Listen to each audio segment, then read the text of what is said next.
मृत्युदंड। रुकिए केलब जी, यदि आपने ऐसा दुस्साहस किया तो मैं टेसा आपसे अंतिम सांस तक युद्ध करूंगी। टेसा, तुम्हारा आचार्य एक शैतान है, असुर है वो। धिक्कार है इस व्यक्ति पर, बहुत बुरा व्यक्ति है ये। माँ, आप आचार्य जी को बुरा भला क्यों कह रही हो? उन्होंने कुछ नहीं किया। क्या कुछ नहीं किया? हाँ, हमने बाहर से देखा और सुना, तुमने मेरी पुत्री के साथ दुष्कर्म किया। हमने सब देखा। माँ, क्या कह रही हो? आचार्य जी पंख झाड़ू से मुझे महामार्ग दिखा रहे थे। आपने क्या सोचा? और मैं टेसा हूँ, ऐसी वैसी युवती नहीं। और माँ सुनो, आचार्य जी की शक्ति मुझसे कम है। वो इस जीवन में मेरे स्तर तक नहीं पहुँच सकते। मेरे होने वाले पति को मुझसे अधिक शक्तिशाली होना होगा, अन्यथा वो मेरा दिल नहीं जीत सकता। तो मैं आचार्य जी को क्यों चाहूँगी? तुम लोगों ने सच में कुछ दुष्कर्म नहीं किया? कदाचित नहीं। उत्तम, अति उत्तम। छोटे योद्धा योगी जी, कृपया रुक जाइए। केविन, तुम रुको। जब मैं स्वर्णिम शक्ति प्राप्त करूंगा तो तुम्हारा वध कर दूंगा। शिष्य कैलेब, इतने क्रोधित क्यों हो? क्या तुमने बचपन में मूर्खता की औषधि खाई थी? मूर्खों के राजकुमार। आचार्य जी, आप चलिए। ठीक है, ठीक है। टेसा, मेरी बात पर ध्यान दो। तुम्हारे आचार्य भले ही सुंदर हो, पर वो बिल्कुल तुम्हारे योग्य नहीं। क्या तुम्हें इतनी समझ नहीं? माँ, मेरे आचार्य जैसे भी हों, वो मेरे आचार्य हैं। उनका सम्मान कीजिए। सम्मान? कदाचित नहीं। छोटे योद्धा योगी जी, छोटे योद्धा योगी जी, रुकिए। केविन ने टेसा के साथ अभद्र व्यवहार किया है, मैं उसके प्राण ले लूंगा। टेसा, आप रूप की रानी है। आप भली भांति मोहक स्वर निकालती है, परंतु आप बस बाहर से वैरागिणी है और अंदर से एक दुष्ट चित्त। क्या हुआ भ्राताश्री, क्या हुआ? तुम बताओ। केविन केवल एक निठल्ला आचार्य है जो स्तर में मुझसे बहुत नीचे है। मैं देवशास्त्र का ज्येष्ठ भ्राता हूँ और मेरा भविष्य उज्जवल है। मैं उस निकम्मे से तो अधिक निकम्मा नहीं हो सकता ना? सत्य वचन। केविन भले ही मनोहर दिखता हो, लेकिन उसमें कुछ विशेष नहीं। आप जैसे व्यक्ति का सामना कौन कर सकता है? मनोहर और वो? केलब जी, आपको भ्रम हुआ है। चले जाइए। भ्रमित? मैंने स्वयं सुना, मैं भ्रमित नहीं हूँ। मेरी बात तो सुनिए।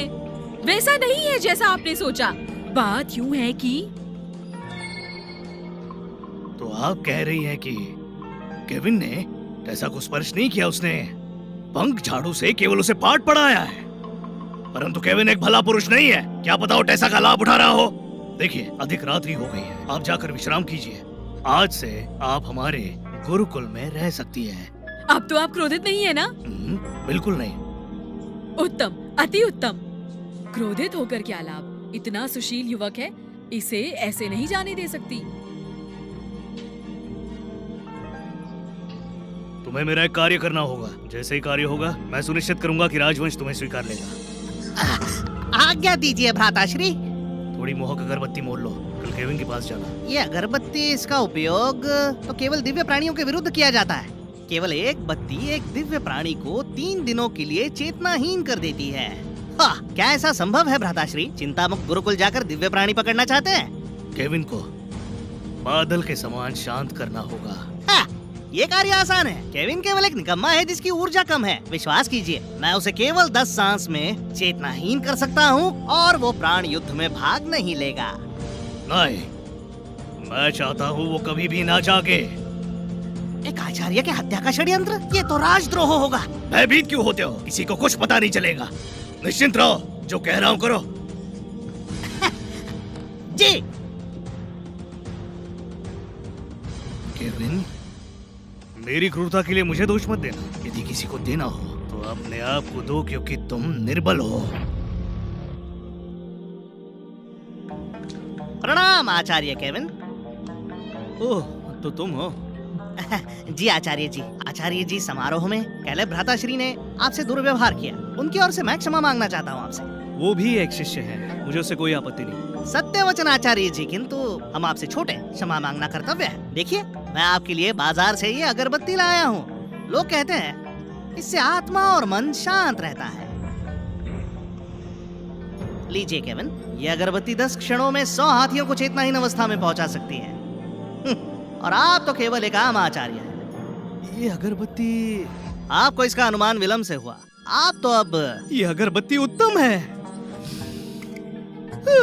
अद्भुत, इसकी सुगंध गुलाब जैसी है। तुम विवेकी हो, तुम जानते थे कि मुझे इससे प्रसन्नता होगी। असंभव, इन पर प्रभाव क्यों नहीं हुआ? आश्चर्य की बात है केविन अभी भी चेतना में है। आचार्य जी, ये उससे अच्छी अगरबत्ती है। अद्भुत, इतनी बड़ी अगरबत्ती। निश्चयतः, मैं अभी इसे जलाता हूँ।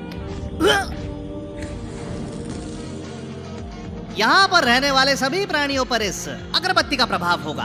इससे तो 10,000 हाथी 1,00,000 सांड भी अवचेतन हो जाएंगे। आशा है कि आप भी शीघ्र ही अवचेतन अवस्था में होंगे। मेरे पास इससे बचने के लिए एक सामग्री है, किंतु 10 क्षणों के बाद मुझ पर भी प्रभाव होगा। तुम तो केवल एक छोटे आचार्य हो, एक झटके में जीवन भर के लिए अवचेतन अवस्था में होंगे। अद्भुत, आनंद आ गया। इसका आनंद लीजिए और मृत्यु को स्वीकार कीजिए। शिष्य, ये तुमने कहाँ से लिया? मुझे और चाहिए, कितने में दोगे? असंभव है।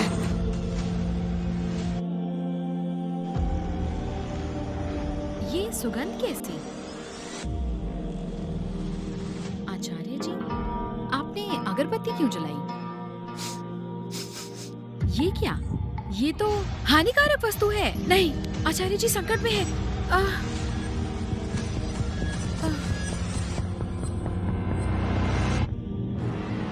महाराज, चिंतामुक्त गुरुकुल दुर्बल होता जा रहा है। मेरा सुझाव, जैसे कैलेब स्वर्णिम शक्ति प्राप्त करेगा, हम प्राण युद्ध आयोजित करेंगे। यदि केविन पराजित हुआ तो चिंतामुक्त गुरुकुल को नष्ट कर केविन को महल का सेवक बना देंगे। यही मेरा विचार है। हम सब सहमत हैं। ठीक है, 10 वर्षों का समय भी समाप्त हो गया है। केविन ने कोई उपलब्धि हासिल नहीं की। यदि वो पराजित हुआ तो तुम्हारे सुझाव पर ध्यान दिया जाएगा, समझ गए? अवश्य महाराज। ये सुगंध कैसी? ये तो हानिकारक। अनर्थ हो गया। किसने ये षड्यंत्र किसने रचा?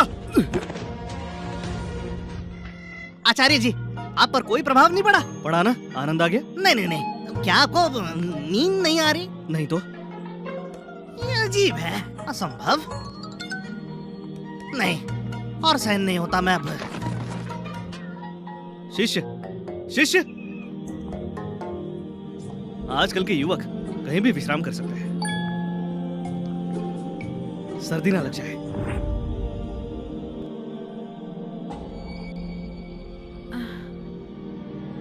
ये क्या?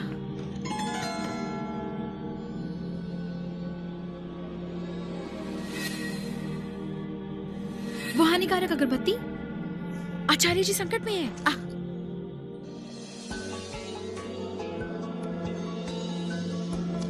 आचार्य जी, अनर्थ हो गया। निश्चित रहिए आचार्य जी, मैं आपकी मृत्यु का बदला लूंगी। बदला? कैसा बदला? आप जीवित हैं? हाँ, किंतु तुम समस्त एक दिन और एक रात्रि के लिए सोई हुई थी। क्या तुम्हें इसका ज्ञान है? मैं समस्त एक दिन और एक रात्रि? वो अगरबत्ती, मैं भी उसकी चपेट में आ गई। आचार्य जी तो मुझसे दुर्बल हैं, तो उन पर कोई प्रभाव क्यों नहीं पड़ा? अरे हाँ, तुम 9वें स्तर के चरम पर हो ना। मूल स्थापना को स्थापित करने का समय आ गया है। ये तुम्हारे लिए। इससे तुम अपनी मूल स्थापना स्थापित करना। ले लो, अपने पास रखो। धन्यवाद आचार्य जी।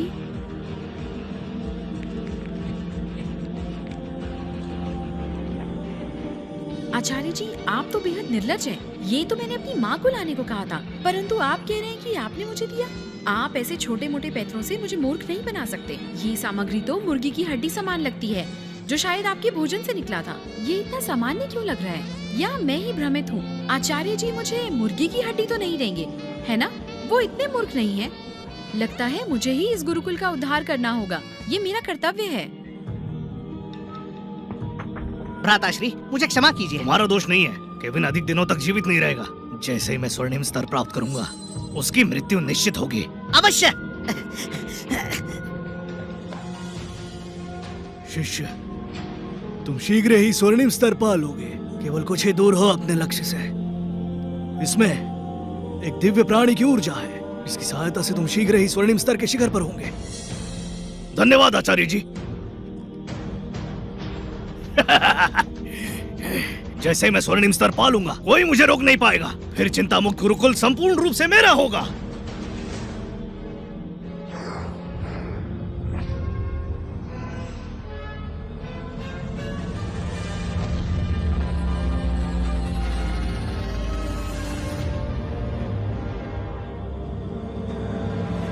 स्तर से अब आगे बढ़ने का समय आ चुका है।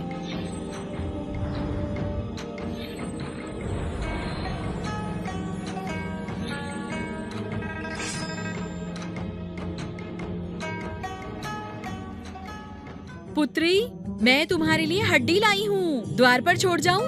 यहाँ पर रख दूँ? यदि माँ के पास वो हड्डी है, तो ये मुर्गी की हड्डी है जो मेरे आचार्य ने खाई। स्थापना का निर्माण मुर्गी की हड्डी से? ऐसे में कैसे महान बनूंगी?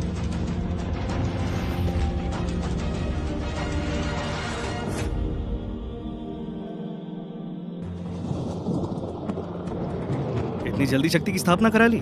ये सब मेरी शानदार शिक्षा के कारण हुआ है। यदि मैं 4 और शिष्य को शिक्षा प्रदान करूं तो मैं भी चरम तक पहुंच जाऊंगा। बेकार आचार्य, शक्ति की स्थापना के लिए मुझे एक मुर्गी की हड्डी देने का दुस्साहस। प्रक्रिया के आरंभ होते ही प्रक्रिया को रोकना असंभव है। भाग्यवश मेरा कौशल अद्भुत है। मुर्गी की हड्डी की सहायता से भी मैं शक्ति को बढ़ा सकती हूँ।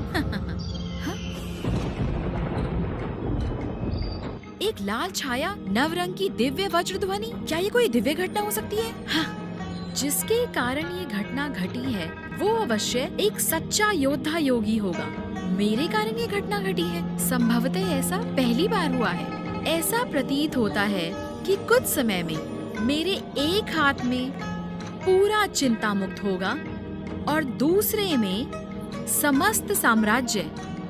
अब केवल थोड़ा समय शेष है और मेरे आचार्य मेरे चरणों में होंगे।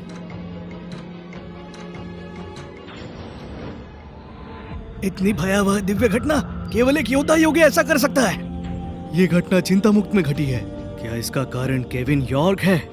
केविन इतने दिनों तक शांत रहा, अब हंगामा मचा रहा है। वो देखो उसकी झोपड़ी के ऊपर। तो इसका मतलब है केविन ने ही ऐसा किया है।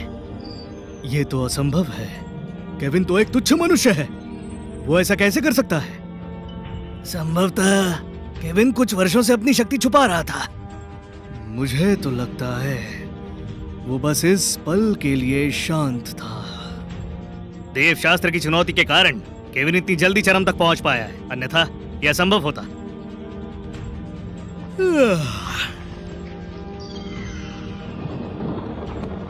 सुनो सब, केविन के लिए साम्राज्य की सुरक्षा व्यू को उजागर करो। हमें उसे हानि से बचाना है।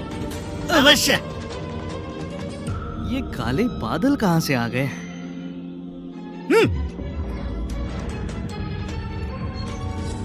क्या ये मेरा भ्रम है? क्या केविन ने दिव्य घटना को हटाया? असंभव। केविन साधना के प्रथम स्तर पर है। मेरा पुत्र उससे आगे है। केविन ऐसा कैसे कर सकता है?